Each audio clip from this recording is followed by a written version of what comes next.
Good evening, everyone. Thank you so much for joining us. We are going to give it a second to allow everyone to join. But while we're having all of our folks joining us who for our making a safety plan training tonight, I'd love if you could drop into the chat where you're joining from and then also let us know if you're a new or returning host. We want to celebrate both new and returning host. So, oh, I love seeing it roll in. Excellent. Well, while the folks are joining, we'll do a little bit of an introduction. Good evening or afternoon, depending on where you are in the country. My name is Tisha Garrett, and I'm the managing director of Democracy Security Project, and have been overjoyed, honestly, to work with the No Kings team on safety and security, and helping to facilitate the safety and security plans that you all are working so diligently on so that we can have the safest and biggest mass mobilization this country has ever seen. I'm based in Metro DC, and I will kick it to my partner in crime tonight, Travis, to introduce himself. Thanks, Tisha. My name is Travis Brock. I am an advisor for the Democracy Security Project and have been since its inception in early 2024. I am coming to you tonight from Las Vegas, Nevada. I had the privilege of working with the No Kings team on Democracy Security Project in October and looking forward to working with you all again as we approach March 28th. So with that, I will kick it back to you, Tisha. Okay, let's go ahead and folks are still joining us, but let's hop in because we have a fair amount of content to get tonight. So before we get into the content, just some quick announcements. Don't worry, follow-up email will be sent, including all of the materials that get referenced as well as the recording. So you'll be able to share that with your team, watch it again. If you miss something, don't worry. For tonight, use the chat function to like interact with folks, but when it comes to your questions, we really want you to put them in the Q&A function. That will help our team to be able to find them. And I should have referenced the Democracy Security Project team is here this evening, helping to answer some questions for you all. So put your questions in the Q&A function. It'll also allow other people who are on the meeting tonight to be able to see the answers to the questions that you all are, we want to make sure that if you have a question in Richmond, Virginia, that someone who may have the same question in Kansas City gets to see it. Keep in mind, there's a bunch of trainings coming up for those of you who are a host or making sure that you go to nokings.org/trainings. And the other thing is, we are building a really loving and kind community here. And we're going to ask you, as you're interacting with each other, to really show respect for each other. This is the kind of community that we want to be out in the world, and it needs to start in here in this training. So just making sure to show each other some mutual respect. Okay, let's go to the next slide. So this is great not only for you all, but also for me. This is how you take a look at how you can make sure that you're using the directions in Zoom correctly. So if you want to react, you see all those hearts and such, making sure that you use the react button. For those of us who need closed captioning, you can do that. That is enabled in this chat. So just making sure you can see that button that runs along the bottom of your chat function. And then also how to find Q&A. So if you're looking at React, you probably also see Q&A next and then show closed caption. So it'll all run along the bottom of your chat. So that's how you're going to be interacting and making sure that you're a part of the team tonight. let's go to the next slide. So, what are we all doing here tonight? So one, we want to make sure that you understand why the event plan is essential. And we have a special guest who will talk a little bit about how she used her safety plan. We're going to learn how to build one and then not just how to build it, but how to implement it. Hopefully, we're going to get a chance to address any of your safety needs that you may have in the chat. And anything we won't cover, we're going to have office hours. So the Democracy Security Project team, as well as the No Kings team, will have office hours on next Monday and Tuesday. I'm sure those dates and everything will get emailed to you as well as dropped into the chat. Um, and also the following Monday and Tuesday. So if you don't get your question answered tonight and it's burning, there are a couple of ways that you can get it answered. One will flash up the security inbox, and you can email us, or you can show up at office hours and get some live interaction on how to get those questions answered. Okay, let's keep moving. Let's go to the next slide. So, what are we going to do tonight? We're going to talk through an event safety plan. And how we're going to do that is we're going to talk about before your event. What are the things you should be thinking about and making a plan for during the event. How do you execute a safety and security plan when you're doing this mass mobilization? And then some things about after the event. So it'll hopefully look like it'll feel pretty good for you, and it'll make sense as we are walking through the training this evening. Okay, let's keep moving. Um, and this is, I think, goes without saying, but we're living in a period of intense political polarization.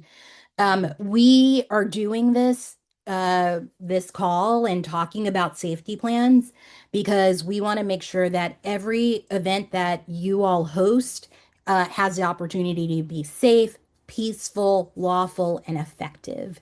Um, we're not going to let anyone shut us up in this moment, right?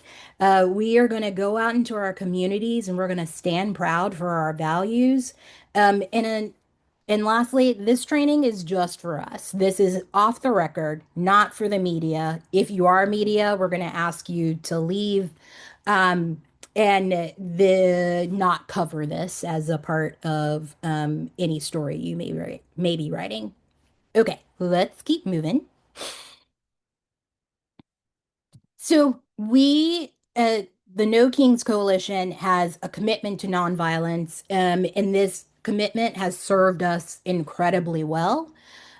So one being that weapons of any kind, including those that are legally permitted, a lot of us are from open carry states, should not be brought to this event.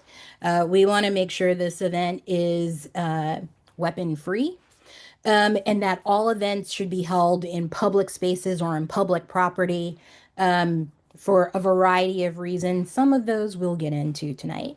But this is our commitment that this is a nonviolent, lawful action that we are inviting really the entire country to join us in. Okay, let's keep moving. So before we get into making a safety plan and we invite up our next guest, I want to do one. I want to have a poll is going to drop into the chat. And so is the poll coming up? The chat is, you guys are so engaged. Aha, there we go. So our poll should have popped up for you. Um, have you started your event safety plan? This is not a trick question. We're just trying to get a handle on where people are in their planning. Yes, I have it ready to go. Um, Two, I've started developing it, but still need to complete it. Or three, no, but we'll get started soon. So make sure to vote. So that we would love to be able to see where people are. And we'll give it like 30, we'll give you all like 30 seconds to vote.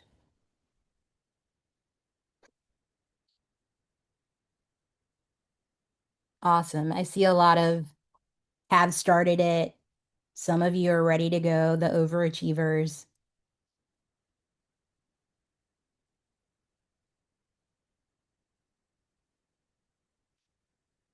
Okay, I'm gonna count down to 10 and we're gonna close the poll. 10, 9, 8, 7, 6, 5, 4, 3, 2, 1. Okay, closing the poll. Oh, and there we have the results. So 55% of you all have started working on your, but still need to complete it. Awesome. No, but we'll get started. 30% of you all. Excellent. You're in the right place. We'll be talking a lot, and hopefully we'll give you more tools to put into your toolbox to be able to do your safety plan. And then oh, 16% of you, like I said, complete overachievers, ready to go. Um, awesome. So I want to invite up Liz, who is someone that we worked with a little bit in October to help her on her safety plan. But Liz is an amazing host who did a really interesting event in Bozeman, Montana. And Liz, I will pass it to you. Uh, Take it Awesome. away. Thanks, Tisha. Hello, everyone. As Tisha said, my name is Liz Moore. My pronouns are she, her, and I live in Bozeman, Montana. Shout out to the Montana folks here tonight. I'm going to start by explaining what our event looks like, and then I'll share a few highlights about what goes into making our safety plan. Please take what's useful and leave the rest. So in Bozeman, we do not have a protest site option that is a single location large enough to accommodate the number of protesters that attend the No Kings here. So public parks, courthouse lawns, closing streets are not an option. Like many of you, we face issues with permitting and insurance. So we had to find a way to accommodate more than 10,000 people in a city with approximately 59,000 without local venues or spaces that are designed for that many people. Bozeman has this ideal downtown setting. It's popular, busy, thriving, mixed use with bars, restaurants, shopping, apartments overhead, and multi-story buildings. It's like a whole scene. So imagine in this setting, almost a mile of people shoulder to shoulder on the sidewalk, lining the street in protest. Sprinkle in pockets of music and singing and chanting, add coalition organizations circulating with clipboards to gather signatures and register voters, add in bikes and cars that get decorated with signs, doing laps, offering their friendly honks, and then fill the whole space with art in the form of signs and costumes. Now, add what is technically a state highway going through the middle of the protest, where people are cruising into town from the interstate, a busy downtown area where people are surprised and possibly unhappy to find themselves in the midst of a protest when they're coming out of a restaurant. And we are in the middle of Montana, a deep red state where open carry pistols on hips are just a normal everyday life thing here. And we protest with no observable perimeter, the way that a park or a closed street might have a perimeter where there's kind of this obvious line between the protest, where it is and where it isn't. So it would take me probably 90 minutes to really walk you through every detail of our operations and safety plan, but let me share a couple of things that might be useful regardless of the size of your protest or the location. So a site walkthrough is very helpful before you build your plan. Even though we've done our protest in the same location before, I still walk the area and check it for changes. You'll notice what you need to include in your safety plan. For us, it's stuff like, where will attendees be most at risk of being hit by a car? How will participants be entering the space? How will they be moving through? How will they be leaving? Where are there natural barriers between humans and moving vehicles? Where are balconies that people and possibly counter protesters where they could be overhead of the protest? Where are the friendly businesses? Where are the hostile businesses? Where do we need volunteers to be? Where will activities happen? So After the site walkthrough, we have a lot of information. And from there, we draft a map that labels all the important things. And I think Travis is going to talk a little bit about the maps. We reference our site map when we build a risk matrix. And that risk matrix identifies potential safety concerns on two scales. So one, how likely or probable something is to happen, from very unlikely to we expect to see this. And then the second scale is how much impact will it have on our ability to continue the event, from no one's going to notice, it'll be fine, to this will shut the event down and send everyone home. Then we focus on planning responses for anything that is both probable and highly impactful. And we don't spend a lot of time, if any, on the things that are unlikely or not impactful. We use the sitemap and the risk matrix to answer the questions in the No King Safety Plan worksheet that hosts get to complete. And that really helps us identify what we need to think through, talk about, and plan for. Some other quick highlights from how we go about it. Through a lot of effort and practice and time, we have developed effective communication protocols and use tools like urban-specific radios that work in and around large buildings. We also use signal chat groups. The biggest communication lessons that we've been learning, one is to be really clear about why people, why volunteers, why our team should be communicating. So are they asking for help versus when they're sharing information that doesn't need a response? And then having a protocol for how we respond to each of those reasons. For example, if you need help, the why, here's what you do. Or if you need to share non-urgent information, the why, here's the protocol for handling that. And we also have a pretty strict no chit chat rule in order to keep communication channels open for urgent and emergent needs. We also have our volunteers wear color-coded vests that indicate the type of communication resources that they physically have, rather than their exact job. For example, everyone with a radio is in either a red vest, which our medics wear, or an orange vest, which our safety marshals and de-escalators wear. And it makes it really easy for the rest of the team to scan the area for red or orange vests and find people who have a radio if they need support in that way and ask for assistance. Also, during the protest, we have an established way to have fast communication with the police department for assistance, which we need to use fairly regularly to deal with dangerous or threatening drivers. So we've set that up. And talking about the police, all of our protest communication with our police department orbits around a singular shared goal of public safety at this event. So that's safety for everyone who's in the public spaces in and around our event, regardless of why they're down there. And that shared goal has resulted in additional resources being made available, like dedicated EMS services and signs warning traffic to slow down as they're coming into the area. However, I'm aware that not every location will have a police department who will work with you so constructively around a shared goal of public safety, or you may not even want that. We also give our hospital a heads up, and they run their mass casualty protocol the day of the protest, so they're ready with on-call staff if needed. Hopefully we never need to use that. A note on weapons for you. We communicate clearly to all members of our team and the attendees that weapons of any kind are not welcome. As I mentioned earlier, guns are common in Montana.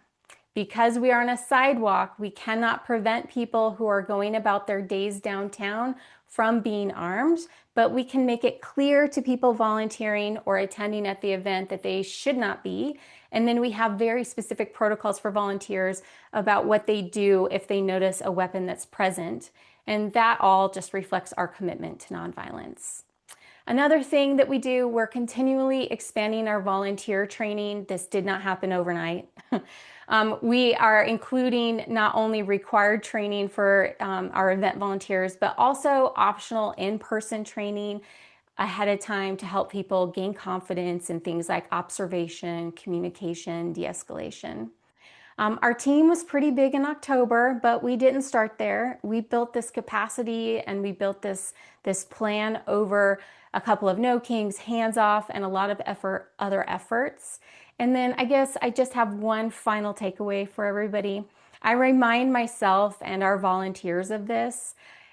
Digging into the safety subject can be heavy. Looking at the worst case scenarios in your risk matrix is heavy. But at the end of the day, you are not personally responsible for everyone's safety. That's not possible, and you cannot shoulder that burden. We are helping to create a container for your community to show up and make their voices heard, and that's important work. So that's what I have for tonight. I think I hand it back to Travis. Thanks everyone for being here, and happy planning. Thanks, Liz. Appreciate that, and appreciate clearly all the amazing work that you've put into safety and security planning in Bozeman. Really appreciate you sharing your experience with us tonight.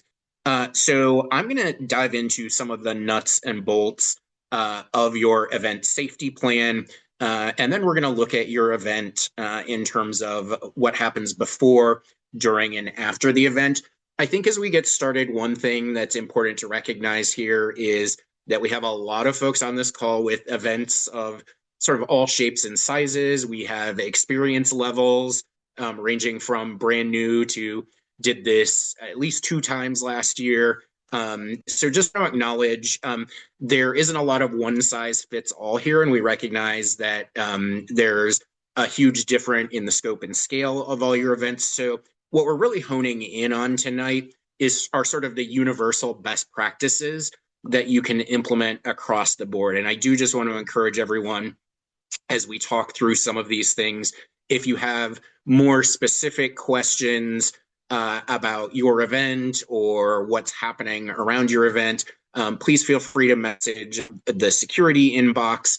And as we mentioned at the top, there will be a series of 4 office hours next week and the following week, and we'll be there to help facilitate those and encourage you to have more conversations with us if you don't get a specific question answered tonight when we're sort of looking at the top lines here.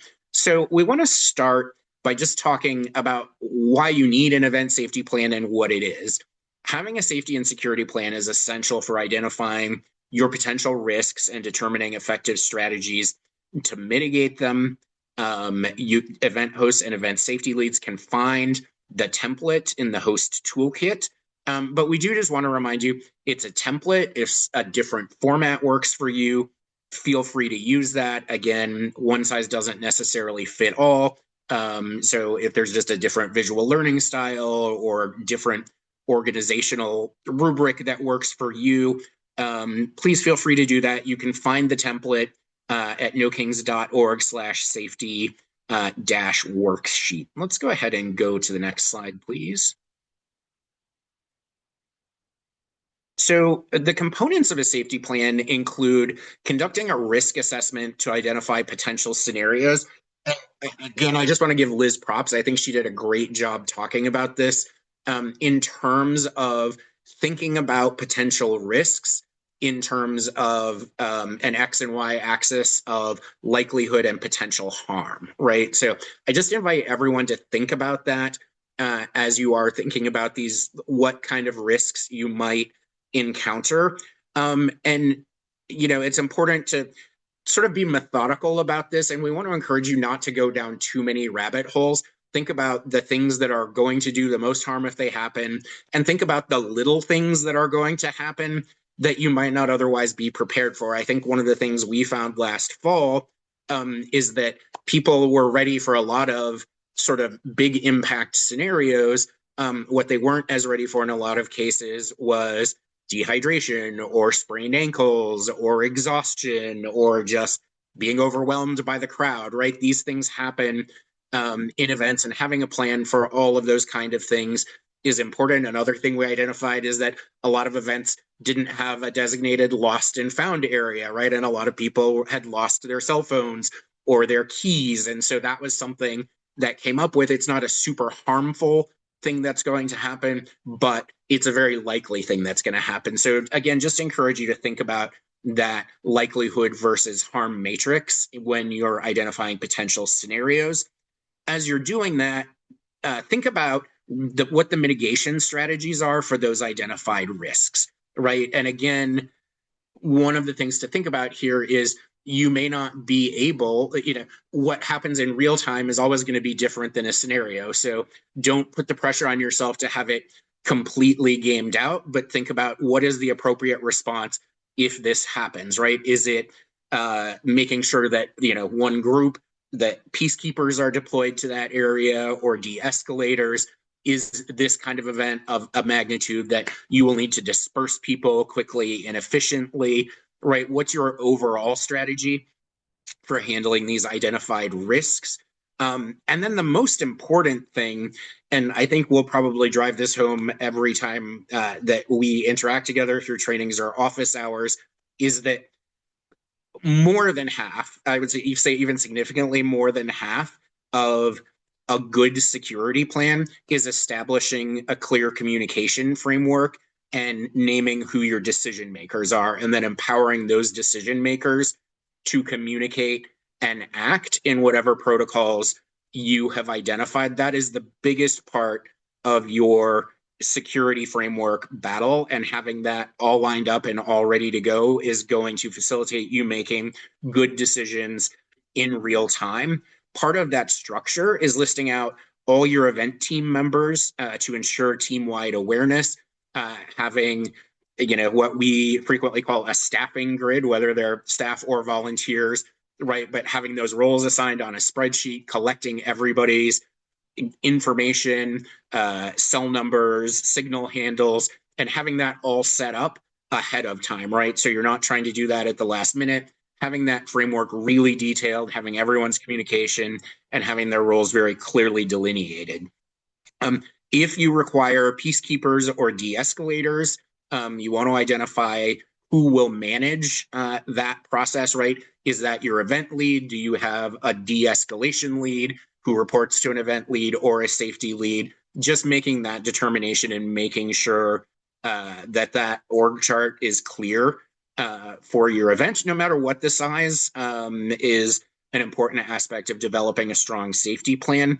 And then really the most important thing is if your event is at risk, having an evacuation and dispersal plan that gets people away from the event and to a safe location quickly is the best and most important strategy that you have. So we would invite you to make sure that you have an emergency evacuation plan that includes a location for meeting up, checking in, and ensuring that everyone is okay.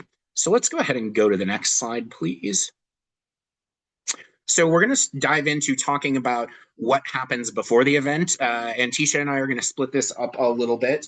But I'm going to talk about assessing both your venues and any potential vendors ahead of the event. So if we can go ahead and go to the next slide, please. There's a lot of evaluation of your event venues, right? And like Liz, some of your venues, that term may actually be quite amorphous, right? It may be blocks of city streets. Some of you, my mom lives in Minnesota. There were like 12 different events within blocks of her. Some of them were like 20 people. Then there was one at this huge one at the state capitol, a huge one in Minneapolis. She opted to go to a small one that was literally a lot of folks her age just hanging out on one street in St. Paul along the length of the street. So venue is a very amorphous term, but think about where you're holding the event. And the first thing to consider really is the impact of indoor and outdoor venues. For these events, definitely know that many of you are looking at outdoor venues simply because of the size. So as you're evaluating your venue, just think about, there's a lot of things, and we'll go through some maps in a couple of subsequent slides. What are the access points in outdoor venues? What are potential places that people could sort of slip in? How do you build it to maximize your own safety and security? If you are indoors, how much control do you have over that space? Where are the exits and entrances? How do people get in? How do they get out? That's part of assessing, in any venue. the public access and capacity limitations. We would also encourage you to think about accessibility. If you're indoors, what are the ramp and elevator situations? If you're outdoors, outdoor events can present their own set of obstacles for people with disabilities. If you're in a large park area that has a rolling landscape and no sidewalks, so it may be difficult for people using mobility devices at your event. But assessing the lay of the land at your venue is incredibly important, and having an understanding of that will help you make a strong security plan. I know there's been a lot of discussion in the chat, particularly about permits and insurance. Obviously, that's going to vary again by the size of your event, what kind of jurisdiction you're in. But we do encourage you, and we know that folks are definitely working on this. If permits and insurance are required for your event, make sure you're thinking about those things now and securing the proper permits and insurance.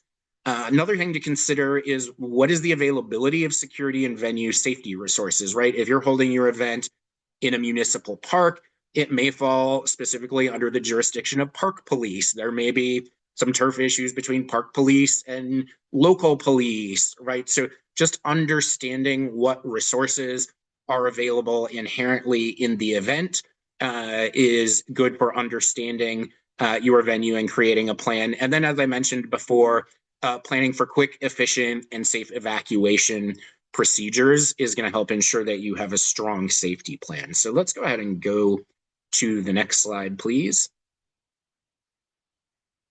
So we also want to name, as I said at the top, we recognize that you're having a lot of different types and scales of events. So we just wanted to name what some of the types of venue layouts were as you're thinking through this process. One is a large group of people in a fixed location. So it may be a big square, might be state capitol grounds, public park, courthouse square, anything of that nature. You may, as I mentioned with my mom, have a street lineup, honk and wave. Maybe that's a venue where you're assigning people to de-escalate with motorists or potential agitators and infiltrators and interlopers. You might be planning a march where, at least for part of your event, a large number of people are going to be mobile, and consider where you'd station people to post up at intersections. For any of these kind of events, we recognize, and I have seen some of this in the chat, that your interaction with local law enforcement may be variable, and we recognize that these are very sort of specific questions to where you are. Again, encourage you, if you're having some issues, use the security inbox and work across the entire team here to help with that.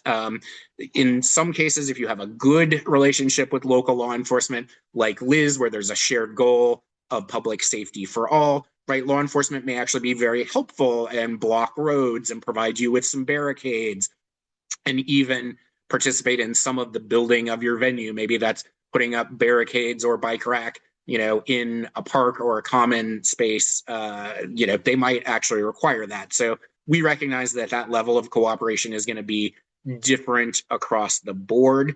You may have negotiated internally that you prefer police not to have a presence at your event, and you will turn to community security to police your own event and protect your attendees. But all of these things are food for thought while you're planning your event in the run-up. Let's go ahead and go to the next slide, please. So one thing we really want to encourage everyone to do here, right? If you are organizing an event, a great component of creating a good security plan is mapping out your venue and understanding some of the things we've just talked about, right? What are the natural access points? What's close to transit? Where is the staging going to be? How do you create a perimeter? Where should your safety and security volunteers be stationed, right? So obviously you can use Google Earth You can use a traditional map. I'm very old school pen and paper sometimes. So even before doing this, I like to sort of sketch things out for these kind of events and draw it with pencil and paper or pen and paper. It just helps my brain sort of get around it before I start using more technical tools. So let's go ahead and go to the next slide, please. And we can see how this organizer actually created their event. And one of the things I really invite you to look at here is the M's sort of around the perimeter here. The M's stand for marshals, right? Maybe you have marshals. It's a fancy name for any sort of crowd control and movement volunteer, right? Put them in whatever color vest you're going to put those marshals in.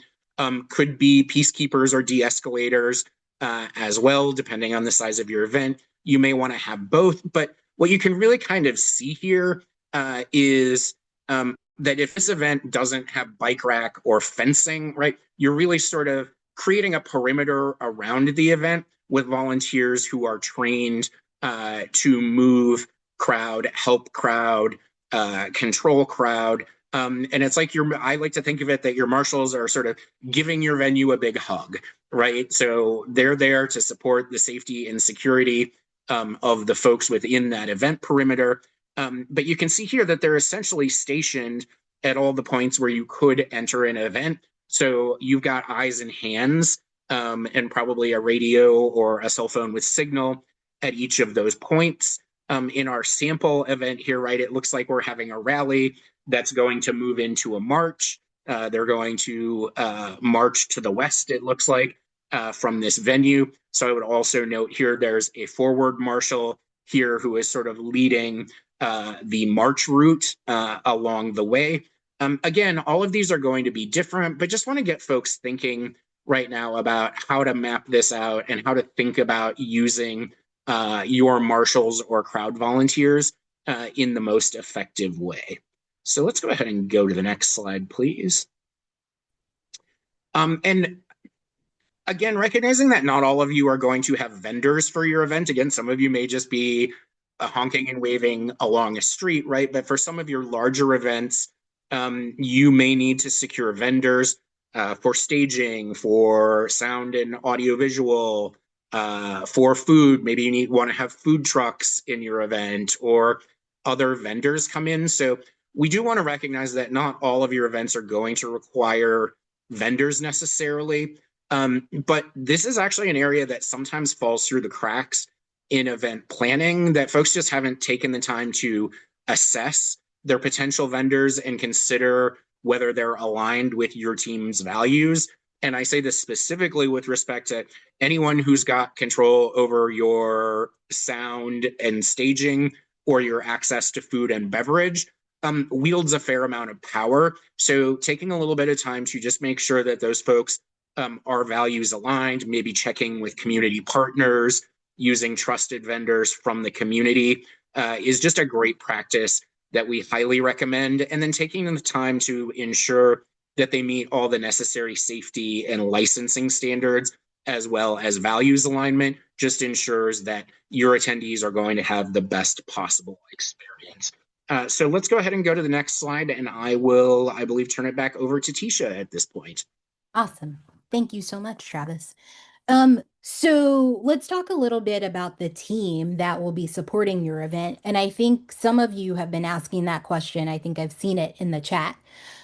So one, like Travis was saying, and like Liz had said, sometimes you got to think about how big is your team and do you have enough people for these sorts of roles? These are the sorts of roles we want you to think about having. And then let's talk about how you can, what's most important. So the event team roles that we want you to think about are to include in your safety communication and your safety planning. Of course, the event host, you want to be part of this. The decision makers. So if you are going to cancel the event, if you are going to decide to call the police, if there is a decision to be made about how to keep people safe, who is going to make that decision? And naming that off the top. So everyone is clear this person is in the decision making role, and that means that person needs to be updated and kept in the loop about things. Um, so your event hosts, your decision makers, and then your safety leads. And these could, depending on the size of your event, these could all be the same person or different people. So your safety leads. Then, of course, your peacekeepers, your event marshals, these are the people who are your eyes and ears in the event. You want to make, we'll talk about communication. Medical support. So, do you have a medic? Or do you just have someone who has some good CPR or first aid training? Legal support, jail support, someone who can be at a jail or at a courthouse to help support people who may uh, be arrested or picked up. And then a police liaison. The police liaison is the person who is nominated to have a conversation with law enforcement should they show up. So making sure that that person, one, isn't triggered by having conversations with police. That person is calm and is aware of their rights and your rights of you all to have your event. And someone who can reasonably negotiate and have a conversation with law enforcement. So, like I said, not every event is going to have all of these roles. I think the things that are probably most important are knowing who the decision maker is, having your police liaison named, and then, of course, I think the event marshals, having people who can be your eyes and ears. And, maybe your event marshals and your medical support are the same people. So you get to be a little bit of get to be flexible here. If you're hosting a larger event, you may require more event roles. So that's also something to be thinking about, depending on the specifics of where you are geographically and also what sort of thing you are doing. If you're doing a march, maybe you have march leaders or people who are along your march route who are also doing safety and marshal work. So on your event plan, you want to make sure that you list everyone. You're going to list their role, and if they're doing multiple roles, making sure you assign those to their name, and then their contact information. So making sure you know, and also that other people know who are in these roles and how to get in contact with these people. And just right, we want to shout out Bridging Divides initiative. When you get this, Bridging Divides is an organization out there that does some work on researching around safety information, and they have some tools as well on de-escalation approaches. So shouting them out as you all are thinking about your teams. Let's keep moving. Because next we want to talk about that event safety communication framework. So now you've named all these people, you know who is on your safety team. How do you actually communicate with them when you're actually executing your event? So again, we're going to hammer home this identifying the decision makers and establishing that clear chain of command. So the decision maker is going to get information from the marshals, and that is how they're like how is that going to happen? Working that out with your team before the event, before you all start executing. Then establishing secure communications methods. So whether that is Signal, something using like an end-to-end encrypted communication platform like Signal. Are you going to use radios? So, and then also really important if you decide to use something like Signal or, texting, is ensuring that everyone has the communication information and that it's saved in your phone. The worst thing is when you're in the middle of a big event and you look at your phone and there's someone who's like, I need you right now. Come here, come over to the stage. And it's like 434 555 5555. And I was like, I have no idea who this is. Save the contact information into your phone so that you know who is sending you information and you are aware of who you're communicating with. Um, like Travis talked about and Liz talked about as well, establishing that threat response procedure. So you've decided like what's would do the greatest amount of harm. and also what's likely to happen. Then you want to decide like what's going to be our response to those things. How are we going to respond in the event of these things? And maybe even doing a little bit of practice with your team as to like who is going to go where in the event of one of your threat responses actually becoming an actuality. And the other thing that people often forget is to regularly monitor inboxes for messages, if you have social media pages, for threats or mentions of your event. And you're going to think about things that are like more credible threats is a good way to think about it. So, or specific, that's the word I'm looking for, specific threats. So if someone sends an email to your inbox and just says, you know, you guys are crazy and we're going to come beat you up on March 28th, that's a threat. If someone says, I am bringing 12 guys with bats to Malcolm X Park at 1 p.m. during your rally to do harm to you all, that is a more specific threat. And so that is a threat that you want to take seriously. And think about what's your plan? What are you going to do to respond to that to keep your people safe? But going back to what I was saying before is making sure you're monitoring your inboxes. So when those threats do come in, you have someone who's on it, who can elevate it to the decision maker so people can take a look and decide how they want to respond. Um, Yeah, and then avoiding responding to emails or messages. Honestly, everyone, this is happening a lot right now. I think I answered a question about influencers who may show up at your event, people who are posing as citizen journalists, as influencers, sending messages and emails, trying to get information on your event.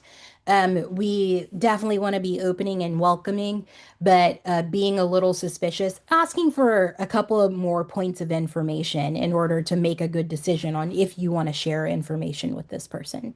Okay, let's keep moving. Um, so planning for crowd dispersal.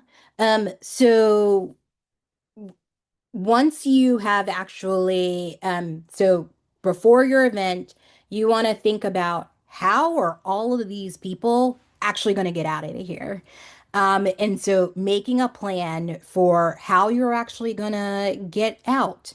Are there public transportation that people should take? Are there specific lines that are going to be open or closed on your event? Are you going to be near a gigantic parking lot that could take people a half hour to get out if crowd flow isn't being managed? These are the things that you want to talk to your team about because they could become a safety issue. So, how are you making a plan to make sure that people can get out? In the event that something does happen and people need to disperse, talking to your marshals and making sure that, like Travis was showing on the map, making sure that there are clear exit points, and that your team is very clear on, okay, something happens. It could be as simple as like, there's a thunderstorm and we need to get out of this park quickly. How do we get people out? And then where are we sending them in order to make sure that folks are safe? And then an emergency meeting point for your team in particular.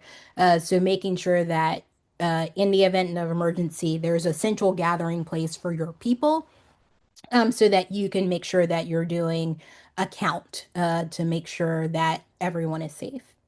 And I think with that, I'm going to pass it back to Travis. Thanks, Tisha.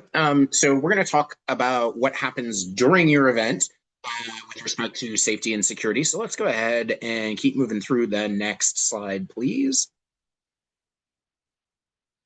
So the process that you go through in creating your security plan and doing all of the things we've just talked about ahead of your event should result in an event setup checklist that you have for the day of your event. You should know what the call time is for event team and volunteers to set up, orient to the site. You should have your decision makers and team roles previously confirmed when you show up ahead of your event. Have your vendors confirmed, have their contacts confirmed. It could be that the person you've been talking with or swapping emails with is not going to be the on-site person day of. So you want to make sure you have the correct contact and that they have the correct information to check in. You want to make sure to secure unused doors from external access if you're indoors, or just make sure that pathways into your outdoor event that you're not going to be using are secured or staffed with marshals. You'll want to have signage and directional markers to help move crowd, and then conduct a final walkthrough with your event team before any attendees arrive, just to ensure that your entire team is well oriented to the event. So let's go ahead and move to the next slide, please. During the event, again, I know we keep hammering on the communications framework. It really is such a key part of your safety and security at the event. Regular check-ins with your team, establishing a protocol for the timing and cadence of those is a great practice during the event. Use your communication channels to troubleshoot issues. I truly appreciate Liz and her team for having the no chatter rule, right? You want to minimize extraneous chatter on your comms channels and keep it to just critical information. Your decision makers should be keeping teams informed of potential threats through the appropriate channels that you have identified. And then just make sure that if you do have vendors, you're checking in with them for any support needs that they may have. Let's go ahead and go to the next slide, please. An important part of this, and one that we saw that worked extraordinarily well in the October No Kings events, was orienting the attendees at your event.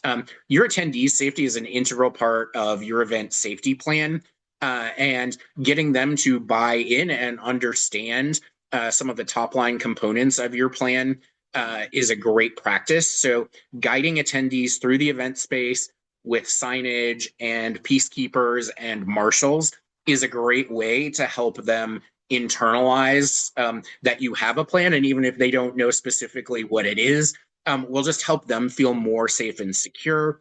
You want to ensure that your attendees know where emergency exits are, be aware of any accessibility needs, such as ramps and elevators, and communicate to the attendees that they should feel encouraged to report any potential threats to the event team. Look for the appropriate color-coded vests or identified marshals and volunteers to, if they see something, say something.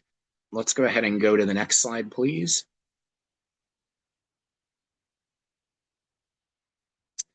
All right. We also want to just take a moment to talk about de-escalation.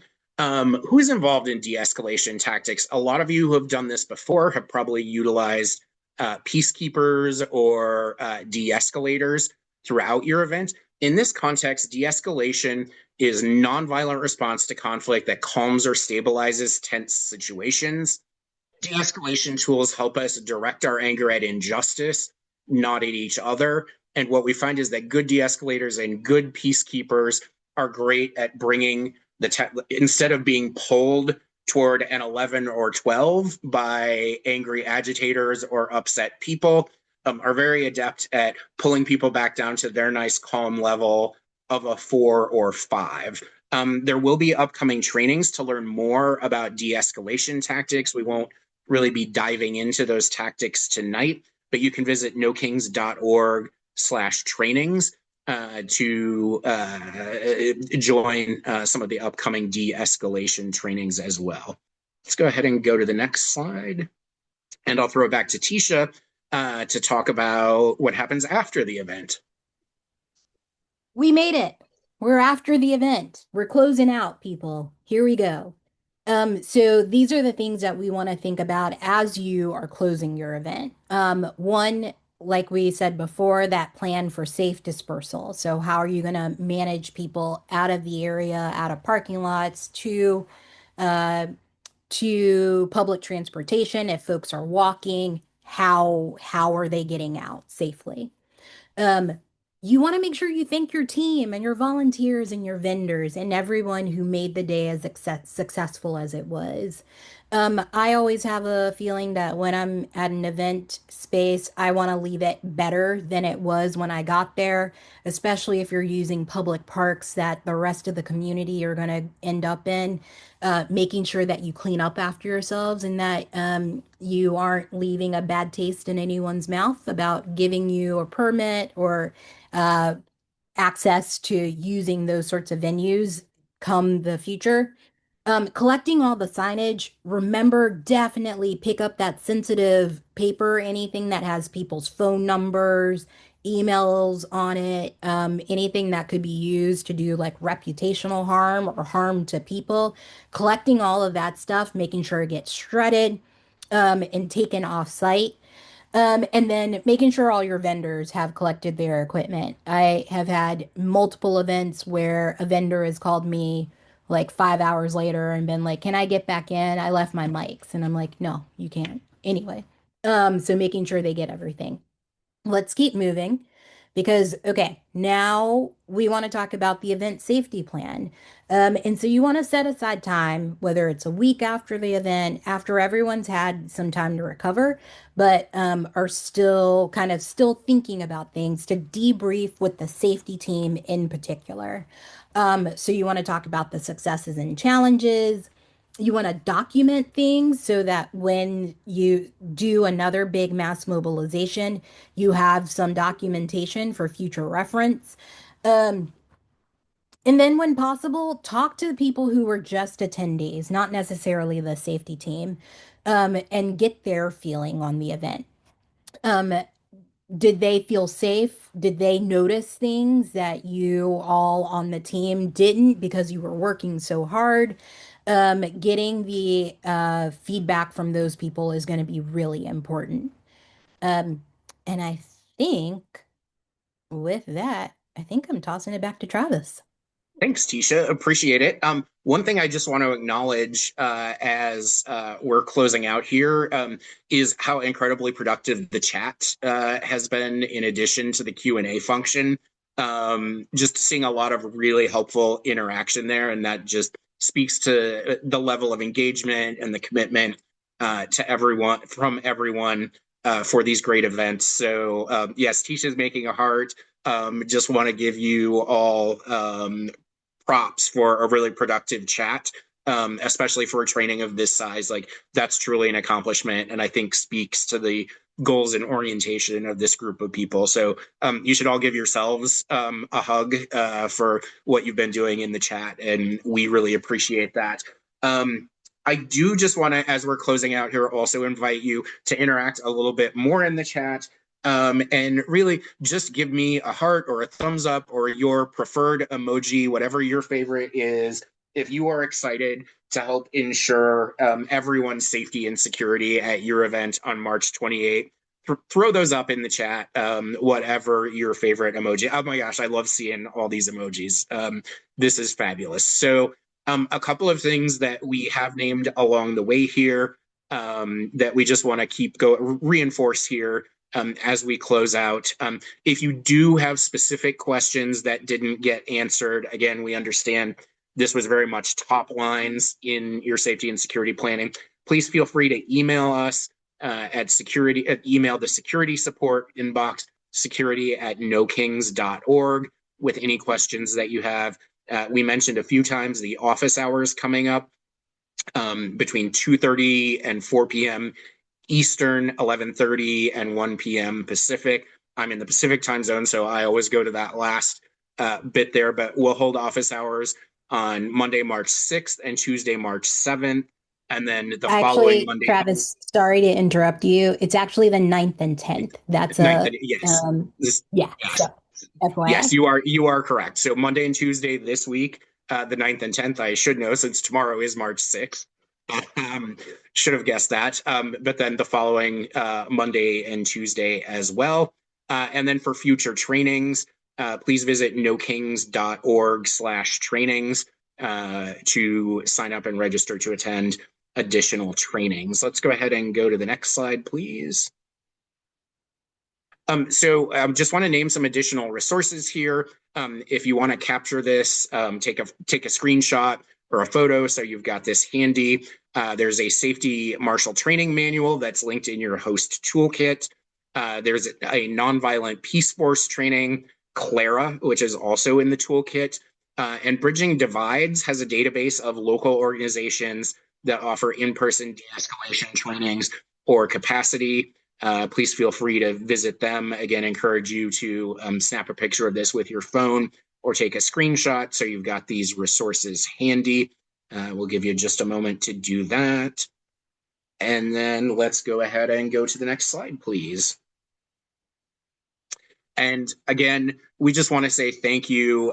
We hope this was a productive training for you. I know the chat was incredibly productive, and I saw the team working furiously throughout to ensure that questions in the Q&A function got closed out. The work that you are doing is just so tremendous and impactful.